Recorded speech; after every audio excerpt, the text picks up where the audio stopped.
This morning, Jodi Arias is back in the Phoenix Women's Jail, where she spent much of the last 5 years since she murdered her ex-boyfriend Travis Alexander. The 32-year-old was on suicide watch in the psychiatric ward of a different jail for 5 days after telling a local station she'd rather die than spend the rest of her life behind bars. I said years ago that I'd rather get death than life, and that still is true today. Later this morning, the same jurors who just convicted her of first-degree murder will begin hearing testimony about whether she deserves the death penalty. The prosecutor is expected to call just one witness, the medical examiner who performed the autopsy on Alexander's body.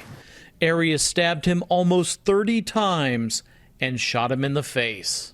If you have injuries to the backs of the forearms. Dr. Kevin Horn will tell the jury Travis Alexander's death was cruel, that he was alive through most of the attack and had defensive wounds on his hands as he fought to get the knife away from Jodi Arias.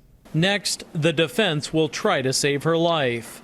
Arias, who testified for a remarkable 18 days during this trial, will address the jury again, this time to beg for mercy. The defense is going to try to show that the manner in which that she caused Travis Alexander's death was not particularly cruel. He may well have died quickly, so he didn't suffer any incredible mental anguish, but I think that's going to be an incredibly hard sell. The defense will likely call any of Arias's family or friends who will try to convince the jury there is something about this convicted killer that's worth saving.